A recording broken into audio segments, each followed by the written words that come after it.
नमस्कार, आप देख रहे हैं यंग बाइट्स। मैं हूं आपके साथ पूजा ठाकुर। आपको बता दें, पीएचई डेली वेजर्स की 72 घंटे की जो काम छोड़ो हड़ताल थी वो कल पूरी हुई और उसके बाद 72 घंटे फिर इनके द्वारा जो है बढ़ा दिए गए हैं। इनकी ये डिमांड है कि इनको रेगुलराइज किया जाए, पेंडिंग वेजेस को जो रिलीज किया जाए।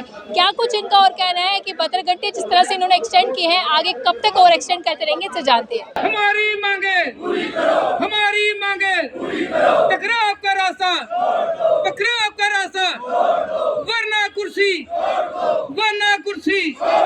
देखिए, ये 72 घंटे जो हमने पहले काम छोड़ हड़ताल दी थी, ये सरकार के द्वारा करवाई गई थी, क्योंकि हमने 11 मार्च को अपने चीफ मिनिस्टर साहब और जल शक्ति मंत्री जवाहर राणा साहब को नोटिस दे दिया था। अगर 20 मार्च तक हमारा कुछ नहीं किया तो हम 20 शाम को काम छोड़ हड़ताल पे शाम को 8 बजे चले जाएंगे। कल शाम को 72 घंटे हो गए थे और कल हमने इसको 72 घंटे और बढ़ा दिया है। हमारे साथी डिस्ट्रिक्टों डिवीजनों में जितने हैं वो ये कह रहे हैं, जब तक इंसाफ नहीं मिलेगा, जब तक सरकार हमारा 450 करोड़ पेंडिंग नहीं देगी, जब तक सरकार ले लद्दाख यूटी का रेट नहीं देगी, तब तक हम लोग इसको पीछे नहीं हटेंगे। हम पिछले 3 साल से इसी संघर्ष में हैं कि सरकार हमारे जायज़ हक रोक के रखी हुई है। अब हम पीछे नहीं हटेंगे। उसका एक ही कारण है, हम 30 साल से शोषण बर्दाश्त कर रहे हैं। हमारे बच्चे, हमारे माँ बाप, 3 पीढ़ियों ने ये शोषण बर्दाश्त किया, जो उनका कसूर नहीं था। हमारी गलती क्या थी?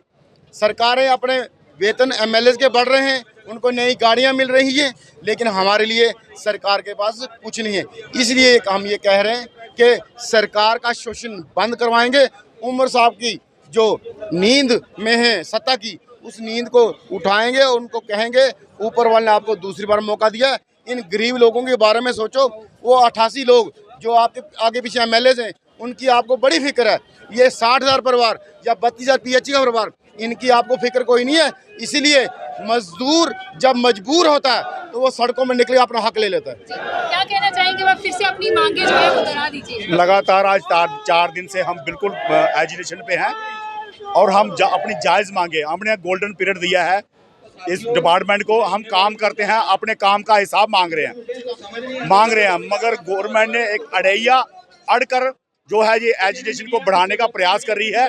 हम गवर्नमेंट को ये बता देना चाहते हैं कि मजदूर जब रोड पे निकलता है, जब मजदूर जब काम छोड़ता है, वो बिना कुछ लिए वापस नहीं जाता है।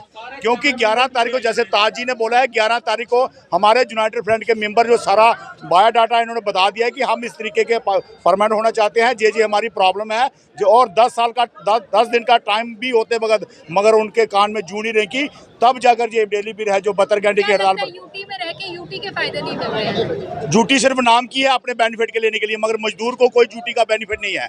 ड्यूटी है लेह लद्दाख में, जो दोनों एक ही स्टेट हुआ करती थी, जिसका बेनिफिट वो जहाँ के एलजी प्रशासन है, जो उनकी टीम है, उन्होंने मजदूरों के लिए बारे में सोचा है और 30 से लेकर 40,000 तक उनको डेली बिल को दी गई है। मगर हमारे साथ सौताला व्यवहार किया जा रहा है। हम इससे बंधुआ मजदूरी करवाना चाहते हैं, हमारे बच्चे और हमको जो भूखे पेट रखना चाहते हैं। अपील क्या बाकी? हमारी अपील यही है कि जल्द से जल्द हमारा जो फैसला किया जाए, हमें रेगुलर पॉलिसी दी जाए, ताकि हम लोगों को पानी पिला सकें।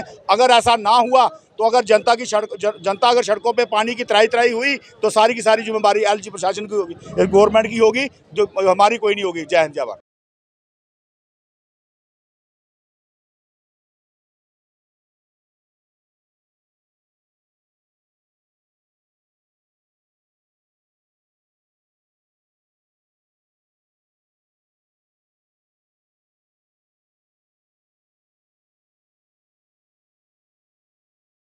इस वक्त मेरे साथ हैं राजौरी के एमएलए इफ्तिखार जी। सर, जिस तरह से पिछली रात को कठुआ में मिलिटेंट्स अटैक हुआ है, क्या कहना है आपका?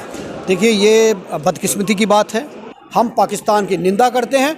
जितनी सख्त कार्रवाई पाकिस्तान के खिलाफ होनी चाहिए। चलो, अब राजौरी हम उसका पूरा समर्थन करेंगे, सरकार के साथ खड़े रहेंगे अगर वो पाकिस्तान के खिलाफ कोई भी कार्रवाई करेंगे। चलो, अब राजौरी की बात करते हैं। जो भी मुगल रोड चल रही है वो अनऑफिशियली रोड चल रही है। जितने भी लोगों का वहाँ एक्सीडेंट होता है, किसी को भी रिलीफ वहाँ नहीं मिलता। किस तरह से वो ऑफिशियल बनाया जाएगा उस रोड? नहीं, ऑफिशियल क्यों नहीं? मुआवजा नहीं मिल रहा लोगों को, मुआवजा नहीं, एक्सीडेंट वो एक विषय है।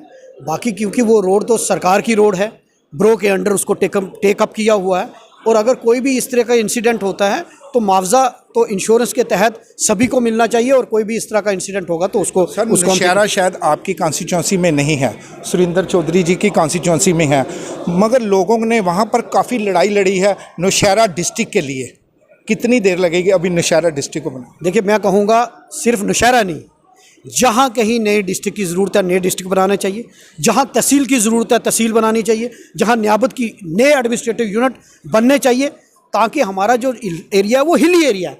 हमारी बड़ी बड़ी तहसीलें हैं, अगर एक करेक्टर सर्टिफिकेट बनाना पड़ता है एक गरीब आदमी को, पूरा दिन चल के आना पड़ता है, तो उसमें कार्रवाई होनी चाहिए। सर रजौरी पुंछ की बात करें, हम भी रजौरी अभी जाते हैं, हमें वैसा ही लगता है एक गांव जैसा। क्यों नहीं वहाँ पर टूरिज़्म को बढ़ावा मिला जाए?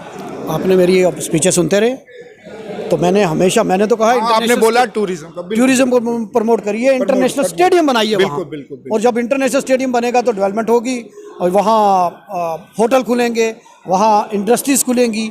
तो मैंने तो हमेशा हाउस में आवाज़ उठाई है, और हम वचनबद्ध हैं कि रजौरी को एक अच्छा रजौरी बनाने की बात करें, स्मार्ट रजौरी बनाने की बात करें, ताकि वहाँ भी तरक्की हो सके। बहुत बहुत शुक्रिया।